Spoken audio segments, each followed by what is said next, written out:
They physically hold him there against his will. You see over and over again, they physically putting their hands on him. And you see on the video this young man being pounded and punched on the bed before he decided to defend himself. Greetings, brothers and sisters, ladies and gentlemen. Welcome to another episode of the People's Global News Network.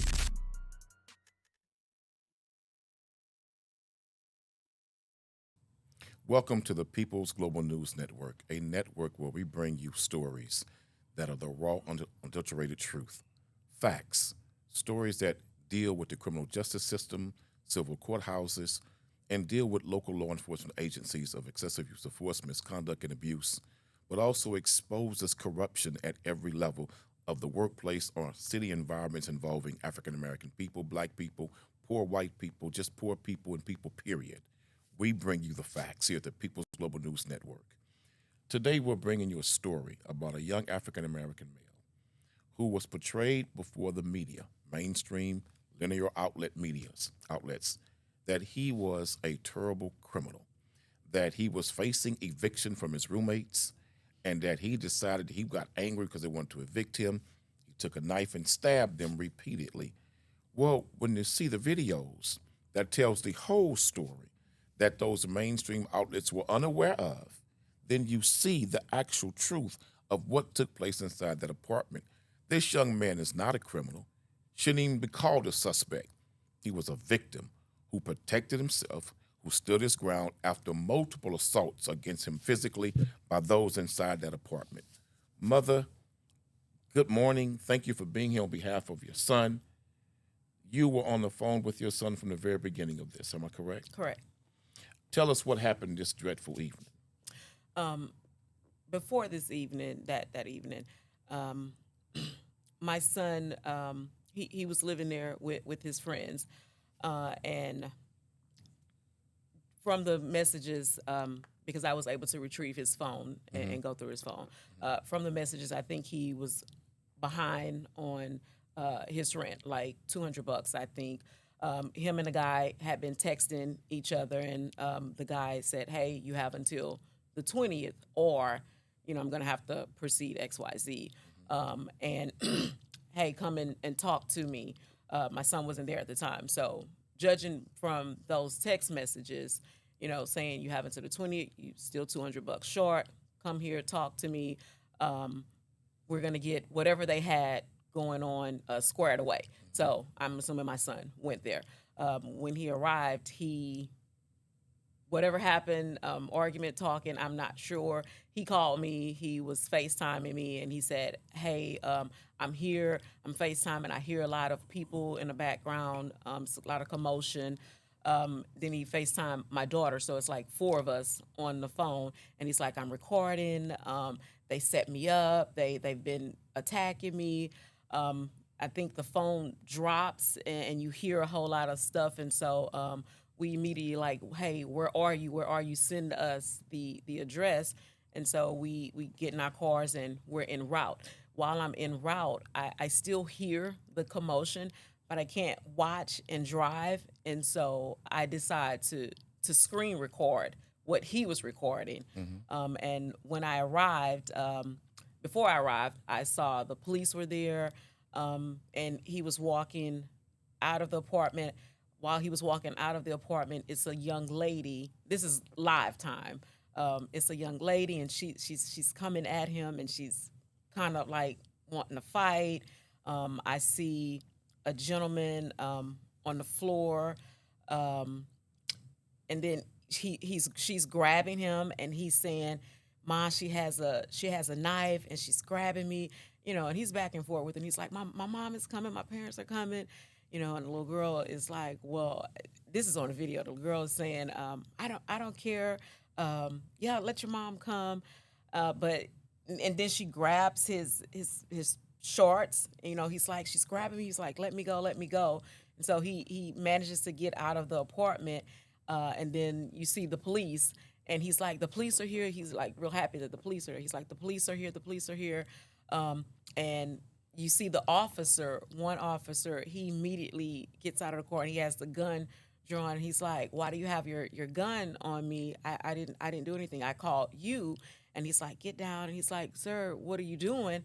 And the officer runs up, grabs him, throws him on the ground, and he's like, "I didn't do anything." And the camera, his phone is still recording, and my phone is still recording at that time. And so I'm there now, and I stopped my phone, but ironically, his phone is still capturing all this. They put him in a car.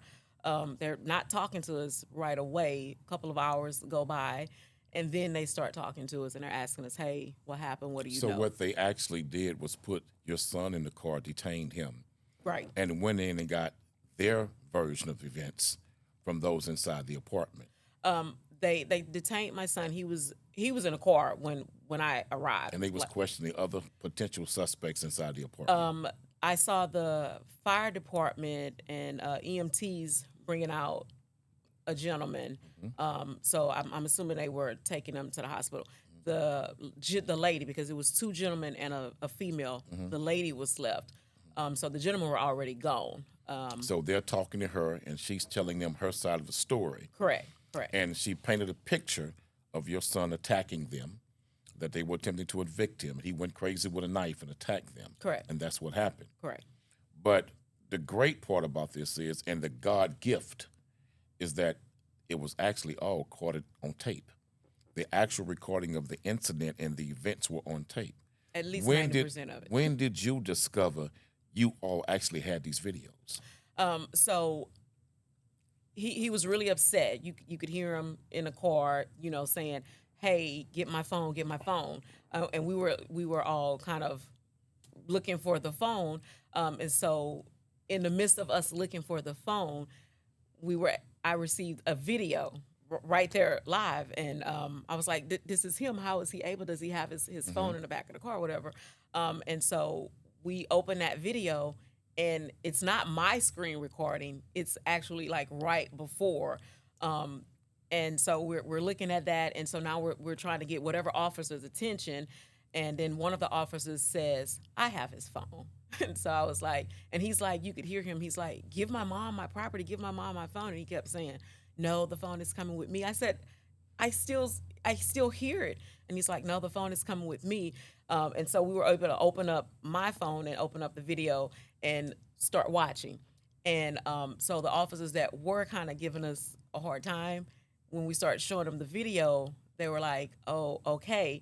And so it was a female officer, and I was like, "This lady is on the video. She's like really, really aggressive to him." And she's, I show her a portion of the video, and then she detains the female. And so now my son is in the car and the female is in the car, but the two gentlemen are at the hospital.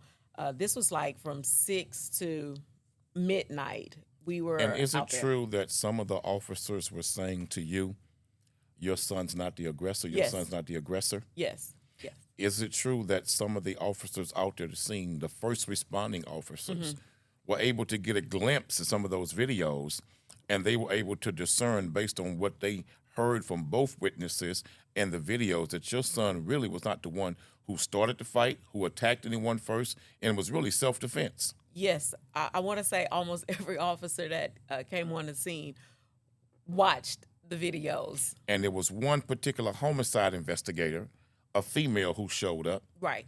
And when she showed up, she changed the narrative, didn't spend any real quality time watching the videos, changed the narrative, called the DA's office, and got him charged with aggravated assault with a deadly weapon. Correct. Yeah, pretty much. But she did. She spoke with me. I watched her. She spoke with the lady in the car. I watched her speak with my son, and then she came and she spoke with me, and she asked if I had video, and I showed her my screen recording, and I showed her what I say is the most important video. She looked. We went through it real slow, and she said, "Hang tight." And then she came back and said, "Yeah, the DA accept 2 counts." Well, no, she went to my son, and I'm assuming she told him, because when she told him is when we heard screaming and yelling. So he kind of like lost it, and then she came and told us. I was like, "Hey, you could see the gentleman. He's pushing him. He's hitting him. They're blocking the door. Like, So everyone's getting charged, and she said, no, only my son was getting charged, and they let the female go. Ladies and gentlemen, I watched these videos in detail over and over, and I'm here to tell you this was a case of self-defense.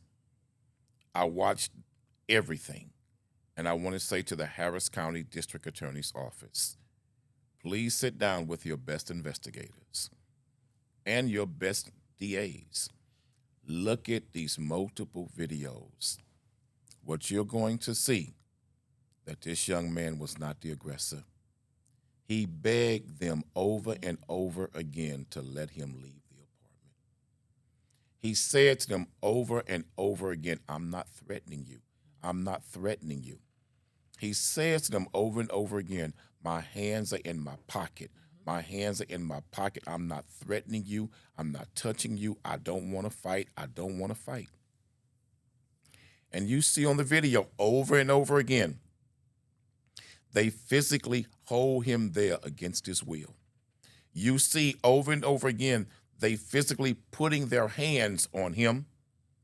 And you see on the video, this young man being pounded and punched on the bed before he decided to defend himself.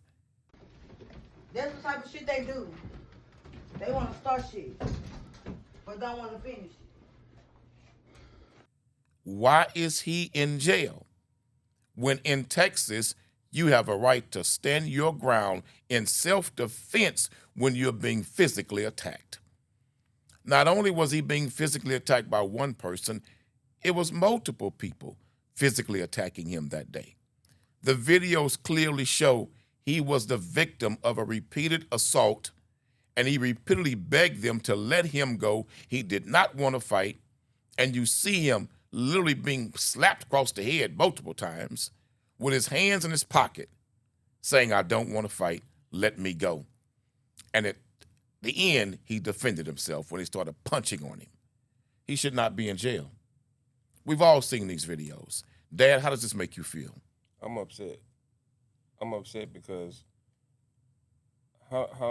what do you have to do to if someone is constantly beating on you?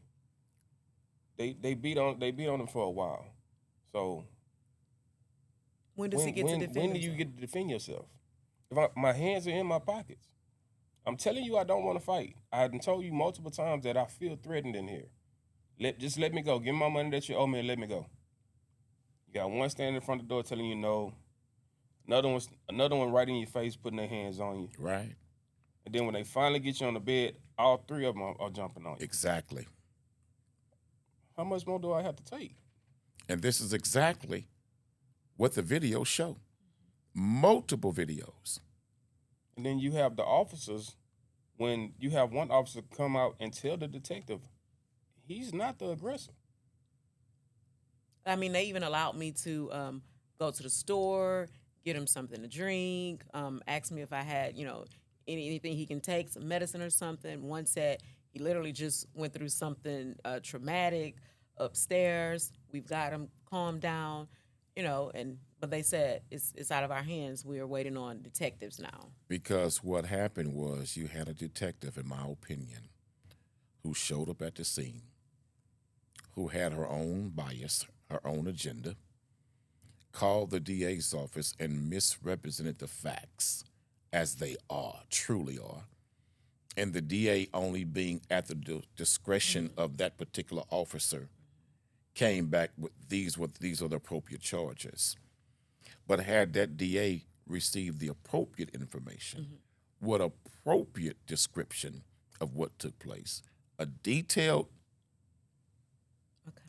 least a detailed idea, a detailed opinion of what that officer witnessed on those videotapes. And his mother, like you said, a detailed account. This young man would not be in jail. What bothers me about this and what angers me, how much does this young man have to endure? Exactly. I mean, I hate to say this. How long do you got to whoop my ass Right. before I can defend myself? I didn't want to say it like that. How but long do you get to just beat me and pounce on me before I have a right to defend myself. Something's wrong here. This is not passing the smell test. We're going to fight for this young man because he deserves to be free. And by God's grace and his permission, we're going to fight to get this young man out of jail. This is the first episode. We'll also update you soon in the near future of how this case is progressing through the courts, and we will keep you posted and keep you informed of what's going on. Thank you, Mother. Thank you, Dad, for being here. Thank you for telling us the truth of what happened with your son. And let's pray that the truth prevails and that your son receives justice. Thank you. Thank you all again for tuning in to another episode of the People's Global News Network. Like, share this episode as you always faithfully do. Thank you.